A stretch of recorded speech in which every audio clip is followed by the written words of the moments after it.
animation, we'll see the remarkable way our DNA is tightly packed up so that 6 feet of this long molecule fits into the microscopic nucleus of every cell. The process starts when DNA is wrapped around special protein molecules called histones.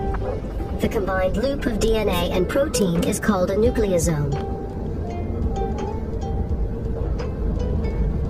Next, the nucleosomes are packaged into a thread. The end result is a fiber known as chromatin.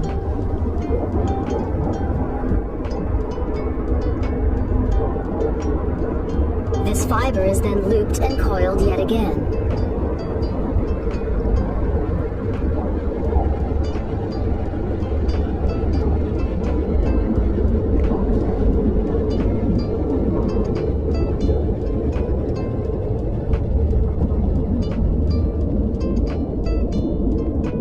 Leading finally to the familiar shapes known as chromosomes, which can be seen in the nucleus of dividing cells.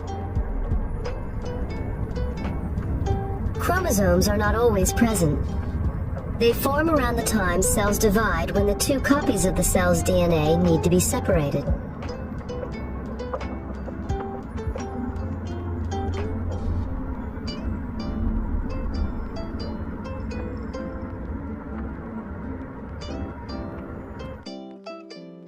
DNA is a molecule made up of 2 strands, twisted around each other in a double helix shape. Each strand is made up of a sequence of 4 chemical bases, represented by the letters A, C, G, and T. The 2 strands are complementary. This means that wherever there's a T in one strand, there will be an A in the opposite strand, and wherever there's a C, there will be a G in the other strand. Each strand has a 5' end and a 3' end. The 2 strands run in opposite directions. This determines how each strand of DNA is replicated. The first step in DNA replication is to separate the 2 strands. This unzipping is done by an enzyme called helicase and results in the formation of a replication fork. The separated strands each provide a template for creating a new strand of DNA. An enzyme called primase starts the process.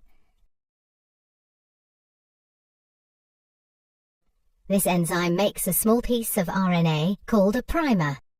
This marks the starting point for the construction of the new strand of DNA. An enzyme called DNA polymerase binds to the primer and will make the new strand of DNA.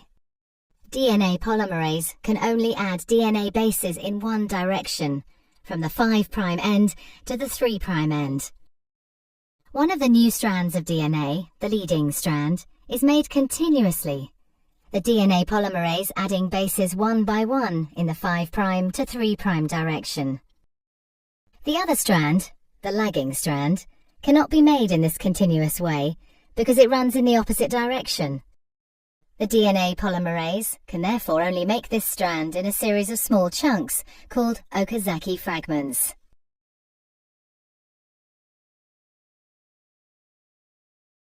Each fragment is started with an RNA primer.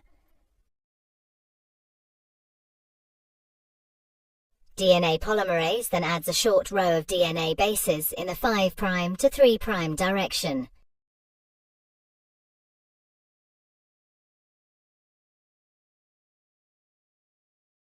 The next primer is then added further down the lagging strand. Another Okazaki fragment is then made, and the process is repeated again. Once the new DNA has been made, the enzyme exonuclease removes all the RNA primers from both strands of DNA. Another DNA polymerase enzyme then fills in the gaps that are left behind with DNA. Finally, the enzyme DNA ligase seals up the fragments of DNA in both strands to form a continuous double strand. DNA replication is described as semi-conservative because each DNA molecule is made up of one old, conserved strand of DNA and one new one.